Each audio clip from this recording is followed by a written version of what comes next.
the core principles that we think about is around kind of grouping things more organically into topics, presenting information much more in the way that humans think rather than how computers think, right? Sometimes timing and luck is everything in life. I think if you have these binary goals that you tick off, like a bucket list, right, you're kind of disillusioned, right? Like if you reach a really big goal and then you're like, okay, now I've done that. What's next? All right, welcome to Venture Vibes, the show where we hang out with cool people who build cool shit. Today, we're talking with Max, the co-founder and CEO of Spoke.ai, the priority inbox for product teams. What's up, Max? What's up? Hey, nice to meet you. Thanks for having me. So Max, would you mind spending like 60 seconds telling us a little bit about who you are and what you do? Yeah, happy to. So I'm Max, originally from Germany, based in Berlin at the moment, building my current company, Spoke.ai here, but have been in this kind of startup ecosystem here basically for all of my career. So decided early on against the more traditional career choices that most of my university colleagues and friends were going for. And that's what brought me to Berlin back then in 2016. And that's what made me then stick around here. And yeah, within sort of, I've done different things across the different parts of my journey so far. But at the moment, building Spoke, I'm very focused on people, growth, finance topics. But we're a small team. So basically working across everything that needs to be done, including product as well. So I'm curious, Spoke.ai is focusing on product teams, right? What's special about product teams? Why are we solving problems for them as a priority? Instead of engineering team, CEOs, CTOs. Fair question. I should say product and engineering kind of as a group, I think, to be more inclusive there. And I mean, why do we build for them? Because I think their communication and workflows are quite complex, or more complex compared to some other areas where it's maybe more standardized, more linear, right? Like maybe in customer service or sales. And so for us, it is more exciting to build something for this complexity. And I think secondly, we think that only now the technology is there to actually build something that works well to support these kinds of workflows and this complexity.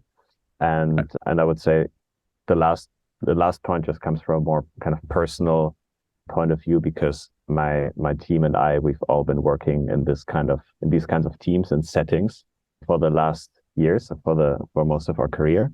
So that's sort of what we're most familiar with in terms of how a team works, and that's why we started there. So when people see inbox, we usually see email. Right, but that's not the case, right? You're basically trying to summarize across different channels and have an actual, quote unquote, inbox summary for people. Yeah, exactly. So inbox is sort of working title because we're starting with communication, all of your internal communication across kind of the core productivity collaboration stack, right? So tools like Slack, Jira or Linear, Confluence, Notion, Miro, Figma, these kind of core collaboration tools. And bringing all of that communication together and making it more accessible, digestible with things like prioritization, summarization. So taking an AI-first approach to how we can access and display that information and that communication for you. Yeah, and it's a problem I think all of us can relate to here, right? All three of us. I get so many notifications across email, Slack, Figma, Google Docs, everything. I think to some extent, Slack was trying to be that universal inbox by developing integrations, Slack bots, things like that. So a lot of things come through Slack. But I think that the interesting twist here is AI first. And I want to hear more about what makes this approach a little bit different. Because right now with Slack, it's still, I don't know if dumb is the right word, but it's still like very linear, right? And so if I have 100 notifications, I get pinged 100 times in time order. There's no priority. There's no good way to manage what to respond to first. It just feels overwhelming. Yeah, absolutely. That's one of the key problems there, I think. And also what each tool that you connect to Slack behaves differently in how it kind of interacts with Slack, which also doesn't make it easier. There's a lot that can be done to improve the way that this currently works. But some of the kind of the core principles that we think about is around kind of grouping things more organically into topics, presenting information much more in the way that humans think rather than how computers think, right? So it's not like channels and tools, but rather it's topics, conversations. And those can happen across different channels, across different tools, right? And in fact, in reality, I think you probably both know this well, you often have duplicate communication where you have the same conversation happening maybe in Slack and in a Jira ticket. And so this is already happening, right? So we need to kind of bring those together. So really presenting it to you more organically as topics, bringing the relevant information together. And that sort of is the basis. So this clustering is then the basis to doing further cool stuff with AI, like summarization, for example. Yeah. I think a natural next step is knowledge base, right? That's something we kind of chatted about. That's another problem. Everything is scattered. It's hard to find information. So stereotypically, right, EU is very strong in terms of privacy standard, protection for the customers, but also, I don't know if it's fair to say, but unfriendly to start tech startups, right? So as an entrepreneur, what's your take on that? Do you think that's the right approach? What's the pros and cons to start a company in EU? Yeah, that's a fair question. And I would definitely agree that my impression is that it's more business friendly in general in the US to start a company, etc. I think there's like advantages and disadvantages, right? I think regulation in certain areas can have benefits and can create sort of value for the end consumer, but also for business customers, especially like relevant also for an area like AI potentially, right? That's very sort of new and has potentially very big implications on things like data privacy, data security, etc. That being said, of course, the most like famous example of kind of overregulation, I think, from a US perspective in Europe is GDPR, right? Which leads to like countless checkboxes and pop-ups on every website. And that's something that, of course, then doesn't add so much value and is rather annoying for the end user. So you have to find kind of the right balance. But I think I'm optimistic that for certain areas, like, for example, AI, broadly speaking, we can use regulation to create certain advantages when building in Europe. And I'm saying this, although we're building a language-based product, which is sort of catering to anyone in the world who's working in English primarily, right?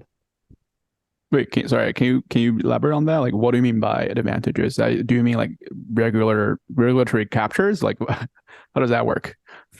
No, I think like regulatory capture, I think, is a problem that also we see in the US potentially right now, right? With like big companies lobbying a lot, especially around AI.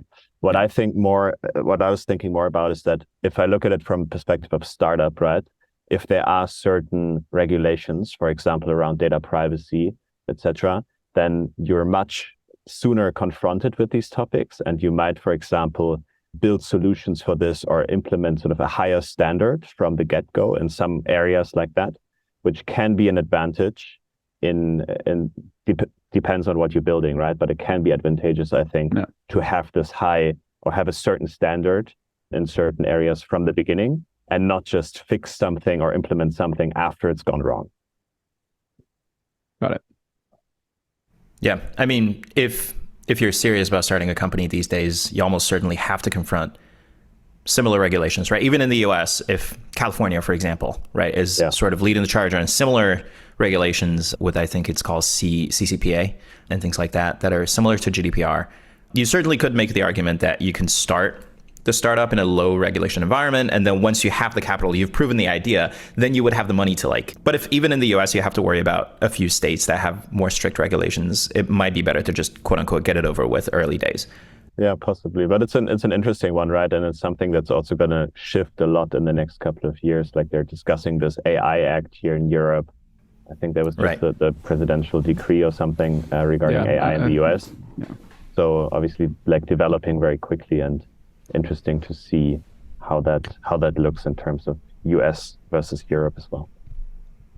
Yeah. Have you, Max, ever considered, since you have a distributed team and I'm sure you've traveled around quite a bit, have you considered starting a business outside the EU before for those reasons, or was it really never a serious option for you? So considered, yes, absolutely. And I think many people in Europe think about like where to set up their company within Europe because there are very big differences in terms of how business friendly countries are.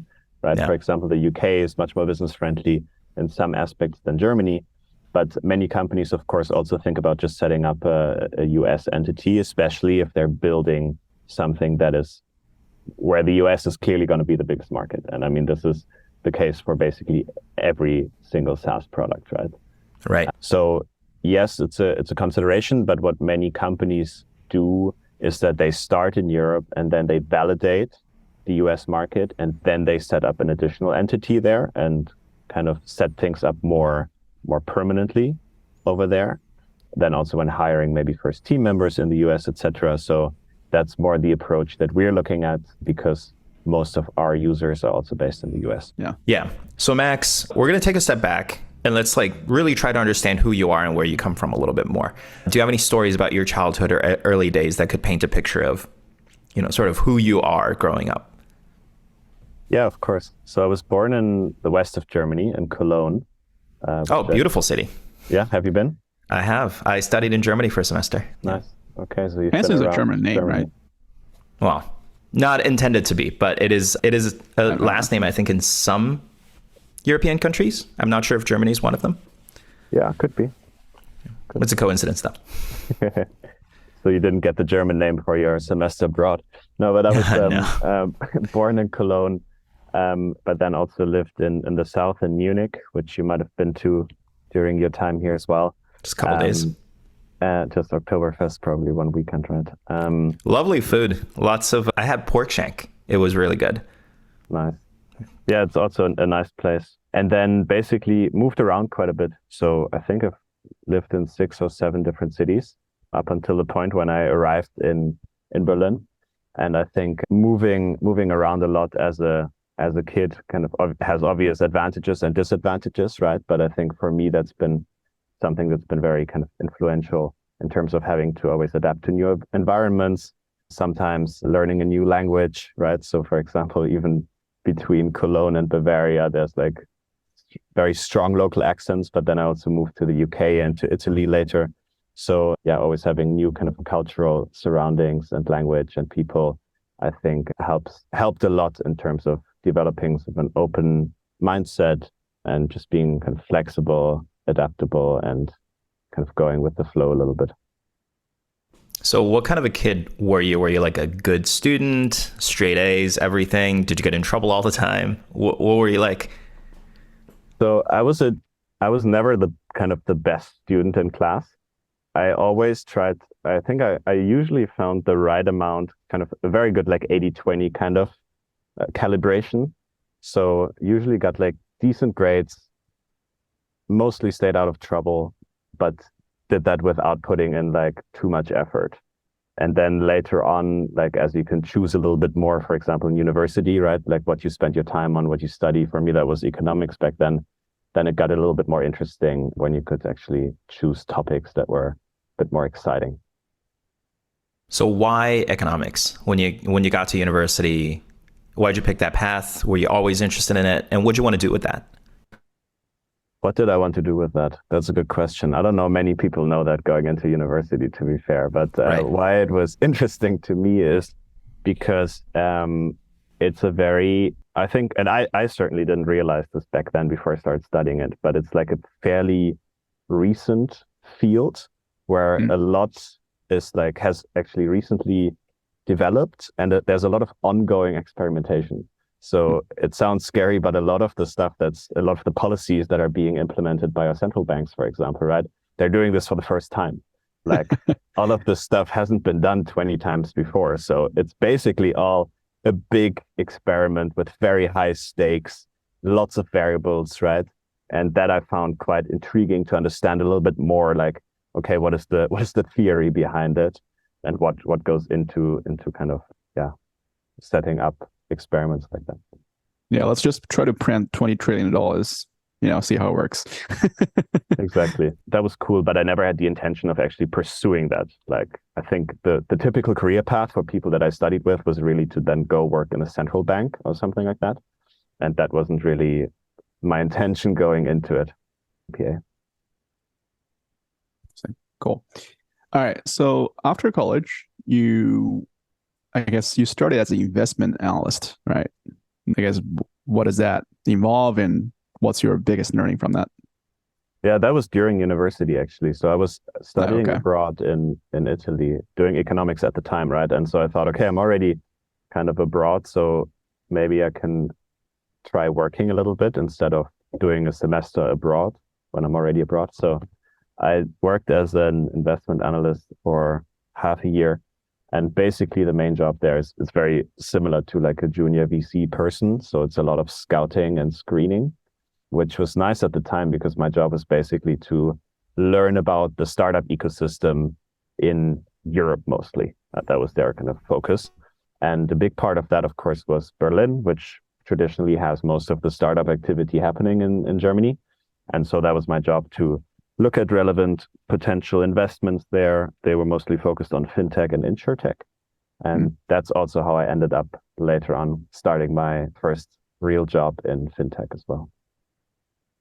Sounds like a great learning experience. And you got paid for it to do it. Yeah. Yeah, no, it was definitely fun at the time. And it was also, I think, good to do it early on because I figured out that it's not for me because you're definitely on the sidelines, right? You see people doing stuff, building companies, but you're not really involved in that. What for me, the main learning back then was that like this kind of investment group, or it was like a corporate venture capital, part of the insurance company Allianz. And that was a huge culture clash, right? So there's like super traditional insurance company with like probably 200,000 employees trying to invest into startups, which might only have a couple of weeks runway left when they're trying to raise their round, right? But then you have this huge corporate with like that's very slow traditionally and has like lots of approval processes, etc. So that was an interesting culture clash for sure. So after that, how did you, I guess after the job in insurance company, you are more transitioning into like a tech company, then eventually went into entrepreneur, right? So how does that transition work in your experience? Yeah. So that was for me felt very natural, right? Because I learned about the startup ecosystem doing that job during university. I also even learned about the company that I ended up joining while doing this kind of screening and market analysis. And so that was kind of felt like a very natural move. And then I moved to Berlin in 2016, started with an internship in that fintech startup, and then ended up staying for 3 years, which wasn't really planned initially. When you graduated, did you know that you wanted to join a startup based on your previous experience? You wanted to be part of that team? Yeah, I think like not that team specifically, but I was pretty sure that I wanted to work in a non-corporate environment. And I guess like the two career paths that everyone was taking was either consulting or investment banking, which seem very glamorous and exciting, I think, when you're graduating university. I don't know if that was similar for either of you, but like that's obviously like high paid jobs, right? And they still have a certain amount of, I don't know, not glamour, but like, you know what I mean? Yeah. And so those. No one's ashamed of their kids for being an investment banker. Yeah, exactly. Right. But I kind of didn't want that super corporate environment because I felt like I could probably learn more by doing more stuff hands-on and helping to build a company. You joined N26. You were there for almost 3 years. Did you learn anything interesting there? What made you move on to the next gig? My impression was you learn much more actually like helping to build a company than you ever did in university or school. Team, we were around 50 people when I joined. We had very like typical startup style, obviously very scarce resources. So I definitely learned how to always optimize and negotiate every contract 3 times, and kind of make things as efficient as possible. So do as much as possible with as little as possible. I think that was one thing that I learned early on. And the other thing that was exciting for me to learn as part of that experience was how to work in cross-functional teams, because we did lots of stuff that involved obviously like legal aspects, a lot of product topics, etc. Right. So you spent time learning how building a new startup works. How big was N26 when you were there? How many employees? So when I joined, I think we were around 50. Okay. And then during my time there, we grew to about 1,500. 1,500? Yeah. So Wow. this was quite intense kind of team growth because we also had certain teams internally, like customer support, for example, right? Right. But still, it's a lot of people. Yeah. I mean, you went from 50 to 1,500. That's like 30x, Yeah. right? In 3 years. In 3 years. That's nuts. And And how'd you go from that experience and then to Cirque and then, to entrepreneurship? Obviously, you mentioned that you didn't really feel a cultural fit for larger corporations. So you wanted to be at a startup. But at what point did you make up your mind that it has to be my startup? I'm going to do my own thing. yeah, I mean, that's also like related to the kind of what then made me want to move on.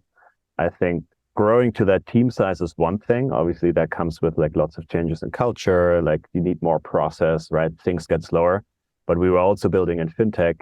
So that kind of was an additional effect where, of course, the regulator at some point is looking more closely at what you're doing. If you have more, like if you have millions of customers, then at some point people start kind of looking at you more closely. So that slowed things down, I would say, more than it would have otherwise in a non-fintech company. And so that also goes back to regulation in the EU, I guess, and especially Germany. And this kind of slowing down of how fast we could test things and learn as a team then made me want to move on.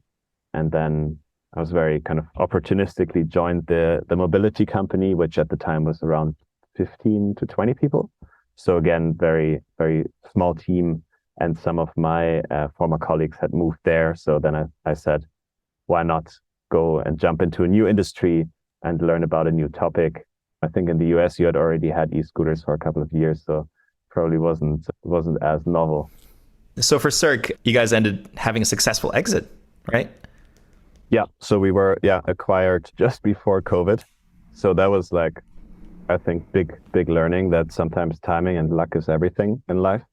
Because I think the deal with the acquisition with Bird closed in January. And then in March, COVID kind of hit completely across the board, right? And that was a big shock to the mobility ecosystem because it's mostly tourists using e-scooters. So yeah, that was interesting timing.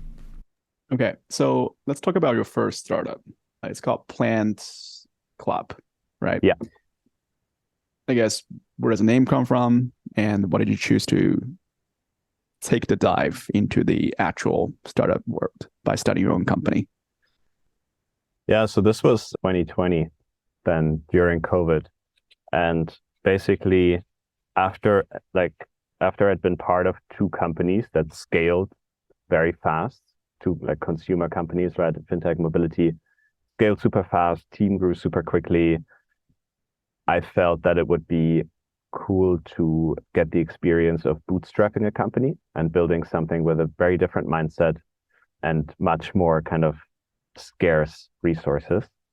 And I then teamed up with a friend that I used to work with at the fintech company before. He was leading one of the product teams there. We had worked together for 3 years and knew each other really well. And he was doing some research. So he had also recently left his company that he went to after N26, which was a fintech in the US. And he was doing user research around like what he would like to build next. And then very randomly, I think because he was always looking on Dribbble for like design inspiration, he saw there's a lot of mock-ups and kind of projects that people present there that somehow use plants in their like visual presentation just because it looks nice. And that's how he started looking into it to see if there's something cool that could be built there. First on the consumer side, any kind of like app around this or any kind of business model that makes sense. And then, I joined when he was doing this early ideation. And then we decided to pivot and focus on B2B and then build a B2B services business out of it initially. And but full credit to my co-founder, he came up with the name and he did all of that early kind of branding and user research. Is this Jack, yeah, co-founder? Exactly. Did you know you wanted to start a business together first and then came up with an idea? Or did you he already had the idea and then you were like, hey, can I join? How did that happen? Yeah, so we didn't have that plan originally. We knew that we had fun working together at N26, but then of course, like each worked at a different company, and he was researching and then asked me, "Hey, I'm thinking about building something in this space. Do you want to join?" And that's when we got together, and we kind of found out that we both had very similar feelings around like super fast scaling venture-backed businesses, and that we were both looking for a slightly different experience and building something with a different mindset. And then it was a good fit, and then we started to look into it together. Got it. So how did Plant Club go, and what led you to Spoke.ai? So I think it went really well in hindsight despite COVID, right? So kind of the concept is helping companies like design greener, more sustainable workspaces with this plant subscription. And we started super hands-on. Initially, Jack and I just did everything ourselves. So we would literally, like, we don't know anything about interior design and plants, right? But we would just go to a company or work with their architect and help them make a nice green space and just put plants in there. And then luckily we found people who know much more about these topics early on.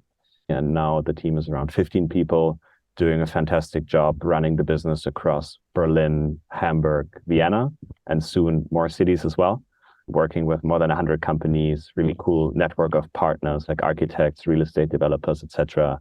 So that's really cool to see how that still keeps growing, even though Jack and I are not operationally involved anymore.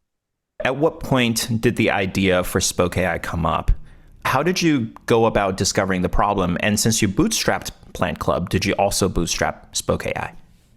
Yeah, great question. So essentially, as we were bringing on people who were much better at what they're doing than Jack and I were at Plant Club, we were kind of freed up a little bit to think about, okay, what do we want to build next potentially, right? And since we both had worked in these cross-functional teams and like startup scale-ups, we were very familiar with the problem of having kind of this communication and workflow chaos in these cross-functional teams, right? And it's something that we, of course, suffered from a lot as teams in the previous roles, and was something that was kind of in the back of our minds from these previous jobs as something that we might be able to solve at some point in the future.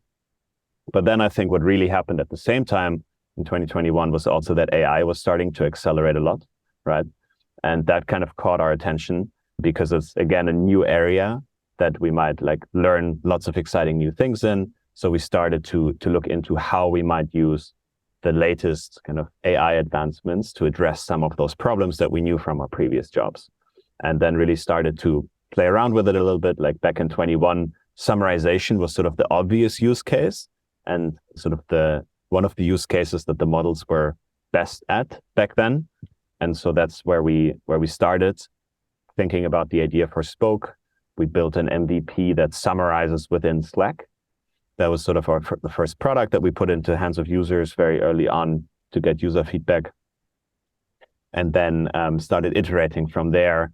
Yeah, obviously didn't anticipate that AI would develop that quickly, but that's obviously been super cool to start working in the area and start learning about AI before it really started to accelerate to the point where it is now. And so in 2021, when you decided, hey, AI is really starting to pick up, we're going to try this thing out, did you have one experience or did something come out back then? Was it GPT-3? Because this was before ChatGPT, right? Yeah, way before it. So this was the private beta of GPT-3. And there was like a little bit of like hype on Twitter around like who got access to GPT-3, and people would like tweet at Greg Brockman and be like, hey, can you give us beta access? And this is what we tried to do and stuff like that. So this is when we first like started noticing and started testing it. And then, yeah, obviously that was much less powerful than the models that are out there today. What's up to follow-ups there? So what did you see in your co-founder for you to choose continue, building another company with him? Also, I'm curious, seems like, is Spoke also bootstrapped? No, so with Spoke, we actually raised money from investors. So more traditional venture path. Right. Why build a second company together with Jack? I think because the first one went fairly well. That's the first thing, right? Right. But more importantly, working together as co-founders, of course, is like very different than working together on some projects as part of a much larger organization, right? But what we learned building Plant Club together is that I think we had very similar values and things that are important to us, and sort of the way that we work felt very natural, right? So we didn't need a lot of process or meetings or anything like that. But you know when you work with someone and you find kind of naturally the right cadence of, this is something I should share, this is something we should discuss, this is something we don't need to discuss, this kind of level of interaction that is very natural. Can you give me a more specific example? Like what you said, values align, what type of values? 1 or 2 examples. So if you say typical example, right, we split topics between us, right? And that means that I don't necessarily know like everything that he's working on, and he doesn't necessarily know everything that I'm working on, right? So if I'm building a financial model, he's not interested in that, right? But especially if you separate things and have sort of clear responsibilities, then I think being super transparent with everything you do and proactively sharing information with each other, I think that's sort of one of the things that's super important to both of us, that worked really well. So for the previous one, you chose to bootstrap. Yeah. This one, you are taking venture money. Like, what's the difference between the 2 approaches, and why are you picking a different one this time? So with Plant Club, we're building in a very old school industry. It's not digitalized. It's very fragmented, right? So the bar is relatively lower than in B2B SaaS productivity. And so that's why it lent itself to like building a company more slowly, more sustainably in a bootstrap way, I would say. With Spoke, after we started our early experimentation and iteration, we saw that AI in general was kind of picking up speed. And of course, that it would also be fairly expensive to build a product that works to some degree, at least, right? A first version that works and creates some value for the user. And to be able to build something that we would be happy with, we knew that we would have to bring on some good people to support us in the early team. Got it. And how far along were you when you raised your first round for Spoke? Did you have a working product? Was it, prototypes of some kind? Yeah, it was a prototype and kind of a semi-working product. We were kind of onboarding first users to the first product as we were raising the round. So there was like a little bit of user feedback, but not really a lot of usage data or anything like that. Yeah. Got it. So I have 2 more questions about Spoke for you, Max. One, what's your biggest takeaway in learning so far now that you're doing, a more serious, if you will, a different type of startup than you have done before? And 2, how are things going? So I think biggest learning and team, I can answer that together because they're very related. So the team is now 16 people, including myself and my 2 co-founders. I think biggest learning is that from the beginning, we set ourselves the goal of building a very diverse team. And that doesn't just mean a couple different nationalities, right? But that also means, of course, gender diversity and a couple of things like that. And for us, since we were really disciplined about that from the get-go, it actually worked out super well so far and kind of became a self-fulfilling prophecy, right? Obviously, if you have a diverse team at some point, you get way more diverse applicants. And that in turn, then I think for us is starting to translate into real advantages also for the product that we're building. Because if you're building a product, especially in AI for like a global audience, very diverse user base, right? Then having all of these different perspectives in the team really isn't just like a nice HR statistic, but it really has tangible advantages. Like, for example, you're much more likely to identify certain biases in like training data, things like that, right?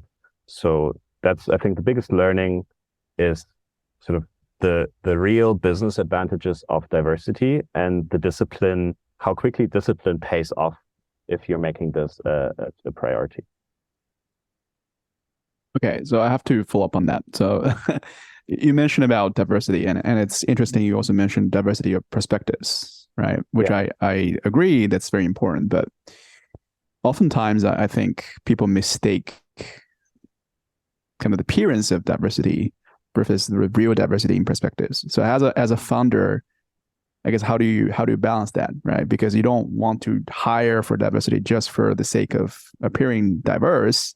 You actually want people coming with different takes on things, with different perspectives, different approaches, different methodologies. How do you actually achieve that? Yeah, I think that then comes down really to your process, right? And how you evaluate candidates. And for us, like we involve the team very heavily in the interview process, for example, and also have people from completely unrelated teams then interview a candidate. In the interview, you have to get a feeling for certain things that you define as being a good kind of proxy for for diversity in quotation marks, right? So what can this person bring to the team? And like one thing that we like to think about is culture add that's related to diversity. So often you have this kind of this saying of culture fit, right? Is this a culture fit for a team? Which doesn't really, I think, it's not really a good expression, because then you might end up with like 20 people that are very similar in terms of where they're from, education, their beliefs, right, their values, etc. So we always try to think about culture add and something unique that this person can bring to the team that we do not have yet. And this could be anything, right? This could be where they're from, where they've lived, what they've studied, in which area they've worked before. But there's also a cost for diversity, right? Because besides diverse, you also want cohesion in your team. Yeah. So how do you balance that, right? Because if you only focus on diversity, you might have sacrificing cohesion, especially when you want to move fast. You don't have time to listen to 10 different perspectives. You kind of just want to move forward. Yeah, that's a great point, and something that we've also noticed. I think what helps is two things. So one, we are kind of limiting, for operational reasons, our team to European time zones.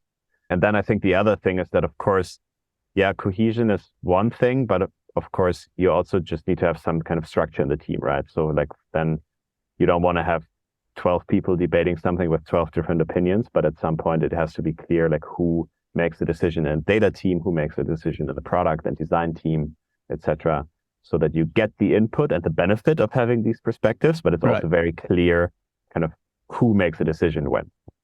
Right. It's not a pure democracy when it comes to running companies. Yeah. Yeah, I think this is a really interesting topic, and we can easily spend another hour talking about this, about diversity and how to do it right, and the pros and cons. But I do want to move us on to our standard question that we have for every guest. What is success to you, Max? How do you define success in the short and long term? So let's say in 5 years, what would success look like to you? And in 60, 80 years, when you're old and you look back, what would have been a successful life? Yeah, that's an interesting one. I think when you're working in an early stage startup and building a company, right, you have to sometimes force yourself to think ahead a couple of years, but I rarely think ahead 5 years, let alone 60 to 80 years. So that's a really challenging one. But maybe the kind of the way that I would think about the question, what does success look like, is a little bit, I look at myself and what do I care about? And then I look at the people around me. And those are two different levels. And for myself, what success looks like and has looked like, at least in the past years, and I think that's why it will also apply to the next 5 to 10 years, is continuously learning something new. In the past, I've done that by just going into a new area all the time, not staying in fintech for my entire career, for example. So putting myself in a position where I don't get bored, I learn something new, something interesting as much as possible. So that's one of the definitions for success for myself. But then the other thing that is, I think, super important is looking at my team members, looking at people around me, right? And the thing that I think is super important to me there is to see people grow in their roles, also by learning, of course. So also setting them up so that they can learn and develop in their roles. And And we've seen this in our first company where people kind of joined early on and are now running the company, right? So kind of really developing through a bunch of different roles. And we're also seeing it now at Spoke, where people are taking more and more responsibility and having greater impact every day.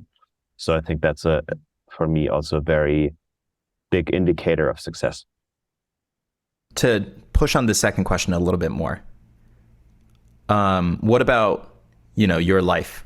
Do you have a definition of what you want in life for it to be a success to you? Mm-hmm. Yeah, I think I don't really have like any concrete milestones that I'm thinking about that I need to reach. I think more about it in terms of like, what are things that I care about. So for example, flexibility, being able to like live potentially in a couple of different places, right?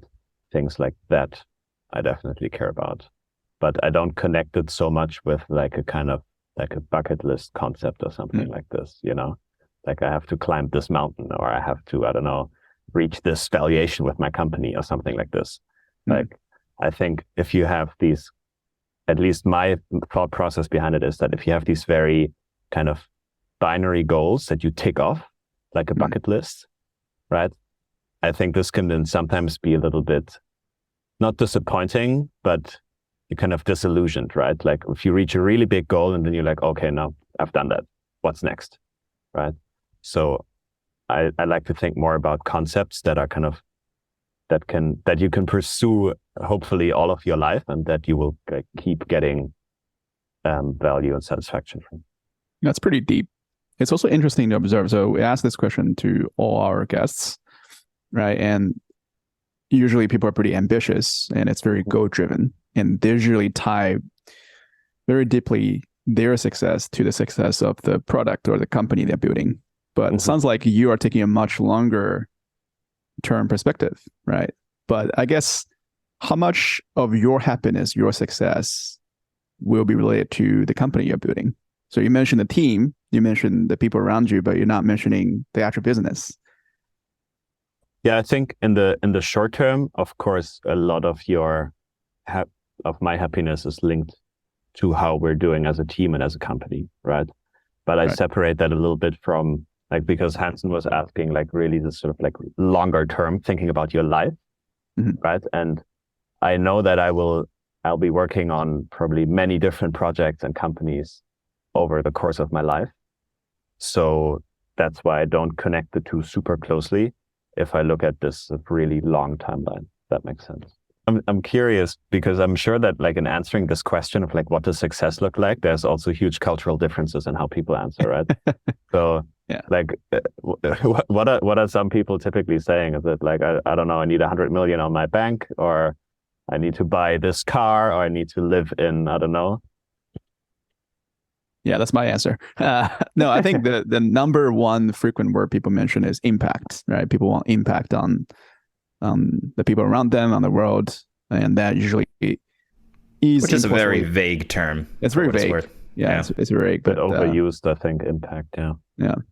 I mean, Hansen and I also ponder upon this question a lot, right? And there's no... We've asked 20 people and we still don't know. Though I think I have two thoughts on this. One is, paradoxically, Max seems to have the least amount of thought around what success is long-term, but also the most profound thought, in my opinion. Because we talk a big game about what's important and how to shape the world and how to climb these great mountains. That's you, by the way. Right. But it's, I think paradoxically, that is actually shallower. I think there's something, working in product, for example, sometimes we get too attached to solutions. Like, I have to build an AI app that can talk to you, that can do this, this, and this, and that's going to be a great world. But, that's like sometimes describing a faster horse when really what you want is a car. Whereas I think with Max, and interestingly if you remember Hidi, when we interviewed him a while back, he's from Prague. He had a similar answer that was not around specific goals to check off a list. It was more about attributes and like aspects of life. So he's like, I want to be near nature. I want to spend time with my family. I want to provide a good living for people I love. And I think in a way that's actually a more problem oriented, because we're humans. There's a lot of ways to make us feel accomplished. It could be $100 million bucks in the bank. It could be a nice fighter jet, right? It could be some invention that you introduce and a Nobel Prize. Like, a lot of those things can bring you those feelings, and you don't have to get so attached to one path or another. Yeah, I mean, those fucking Europeans, man, they figured it out. So I think that was my second thought, right? Is, Max, you were asking, is there a trend?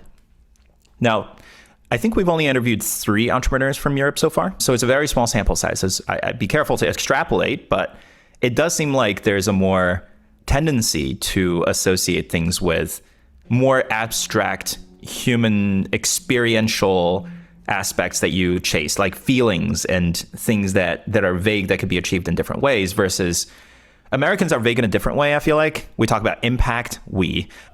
People here talk about impact. They talk about changing the world, but it feels less human in a way. It feels less emotional, less connected to how we really feel day to day, and more about like, oh, after I die, I have reshaped the world, and that is a great thing. Even though I don't know what that needs to be, it just needs to be something big. Yeah, we're gonna have a Chinese entrepreneur on the show soon, so let's ask. That's him. Interesting. Yeah, that would have been. Or Max, we can become Chinese entrepreneurs ourselves. I don't think you're Chinese enough. So. Wow, we can be 1.5 Chinese entrepreneurs. How about that, between the two of us? I mean, do you? It's an interesting one, though. I wanted to ask: do you identify, kind of, when it comes to these kinds of like more cultural questions? Do you identify as American, as Chinese, as something in between? I'll let Seed go first. Oh, I'm fucking 100% Chinese, man. No, self-proclaimed. Yeah, self-proclaimed. Unfortunately, I think I'm individual first. That's probably not a very Chinese idea, stereotypically. I think there is, though. Like, one thing I like about Chinese culture is it's actually pretty diverse, right? Because it has such a long culture. You can find whatever you like in the 2,000 year of history and identify with that. And I think I take a lot of pride in the ability to appreciate the beauty in my culture. But that's not to say I'm not exploring the beauties of other cultures. But yeah. Very diplomatic. Yeah. Yes. Approved by CCP. I do think it's a tricky topic, because there's so much that goes with a word these days, right? Because of politics, because of social movements, because of all these things. When you slap a label like Chinese and American, it comes with so much connotation depending on who you're talking to. But to me, I certainly identify as Chinese. I was born and raised there. I spent most of my life there. But at the same time, I have never lived there as an adult. I have never had a job in China, right? I've been in the US since I started college. I came here when I was not even 18, right? And so I certainly recognize that it's more of a hybrid perspective at this point. Cool. So we have limited time here. So Max, I'm just going to dive right in. Deep questions. Spoke.ai. You've got AI in the name. So you probably think a lot about AI. And we were chatting about this earlier before we recorded the show, the ethics and morals of AI. And we've had several founders come on the show and talk about, this idea that, oh, AI is going to be this great thing. Sure, yeah, there's going to be some trade-off. Some people are going to lose their jobs. And maybe it wouldn't be equal across all of society, but we're going to figure it out. People always move on. But I think you shared that you have some thoughts around AI's impact on different classes and the dynamics between social classes. So yeah, tell us a little bit more about what you think. Yeah, I think it's a super interesting topic and something I'd love to get your thoughts on as well. Because in the past, right, when there's been like big technological change, often like classic example, Industrial Revolution, right? It was always more of the blue collar, the workers being hit the hardest and those jobs. And I think even now in the more recent past, it's like the same discussion, like self-driving cars, we're not going to have truck drivers and taxi drivers anymore. So that was always kind of the narrative, is that technology hurts the more vulnerable or maybe less educated people in society. And now with AI, it's super interesting, because now you see AI replacing lawyers, replacing kind of more these white collar jobs, right? And I mean, making them more efficient and or replacing. And that's why I think it's a super interesting question to think about. What does that mean? Does that mean AI has a different impact on society, on different levels of society, as opposed to other technological change? And how do we then deal with that, right? How do we react to that? I mean, what's your take on it first?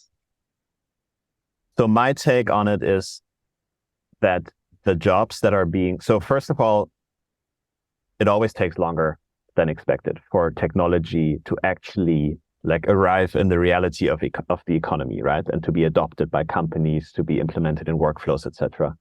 And so I think it will be, of course, as always, much more gradual and smooth than the headlines and hysteria will kind of make you think. And it will gradually make certain people, like lawyers, for example, more efficient through new tools that they have, right? And then this will give those people, I mean, these are then typically lawyers, product managers, could be different types of people, typically very educated people that will then kind of, their jobs will evolve. I don't know where, but they will start doing gradually different things within the company, within another company maybe, as AI takes over the most manual, repetitive tasks of their day-to-day jobs. But I think that it will be pretty smooth on a societal level. And there will not be a point where there's like, oh shit, now we have 5 million unemployed people in this country and we need to really like have big structural kind of programs around re-educating people or anything like that.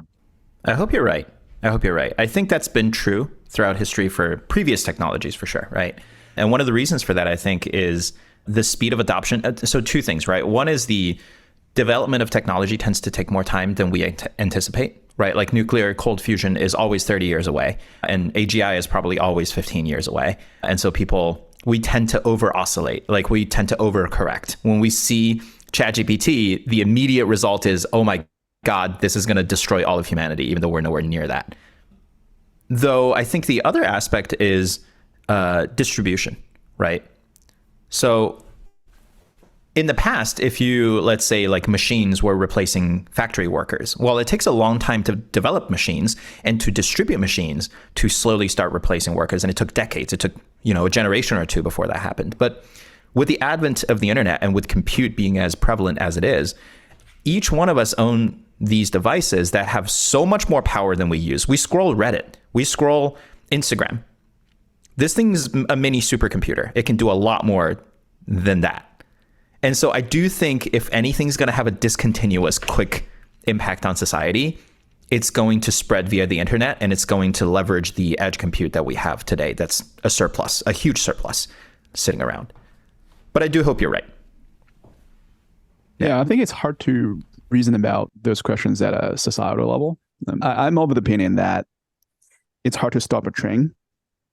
So you just got to jump on the train, and when the train is destroying the world, you have a better chance of survival, right? I think translate that to what it means to AI is it's a huge leverage. I think we can all see that. So no matter which field you're in, no matter you're a lawyer, you're a programmer, whatever, you have to leverage the tool. So I think at a personal level, right, you should embrace the technology, just like Hansen said from the previous generations of evolutions of technologies. The group who embrace it will be the one survive, right? Instead of that's why I have a lot of problems with regulations. But anyways, that's a different topic. Yeah, definitely interesting but different topic. The other thing I wanted to dig into, Max, is the class dynamic stuff, right? You mentioned that in the past, typically technologies had displaced more, suppose, lower class people because their work is more automatable, right? But it seems like AI is starting with the middle, upper middle even, right? Do you think that's going to be the case? Do you believe that AI, as it continues to develop, will be threatening the doctors and the lawyers and the engineers and the product people of the world more so than, the food delivery workers and the factory workers? I mean, at least for the foreseeable future, yes, I think so. I think what's exciting about this is that whenever a shift like this occurs, right, humans are very bad at imagining, for example, all of the new jobs that are being created. And we're already seeing this now, right? Like there's like now people kind of checking the outputs of language models and like doing some like data cleaning jobs around that and kind of stuff that didn't exist even 6 months ago. So I'm really curious to see how something that is getting disrupted, that's very specific, like a lawyer or a doctor, might evolve in the next couple of years as well. Yeah. Speaking of regulations, right, I do think that stage is ripe for regulatory capture to protect certain classes. So it wouldn't be the first time that lawyers and accountants and financiers have leveraged the government to put in rules to prevent something that is maybe better economically for everyone as a whole, but worse for them. Agreed. Cool. Hey, Max, thank you so much for spending your time today. We ended 1 minute late here, but what I really enjoyed is, and I was thinking to myself, this is a German guy, he's going to be here bang on time, and he was on the dot, not a minute late, not a minute early, was on there, perfect timing. So thank you for joining us for precisely 90 minutes, Max. Yeah, good luck with Spoke.ai, and we look forward to catching up and following your journey. Cool. Thanks for having me. Great to chat today. Yeah, thanks.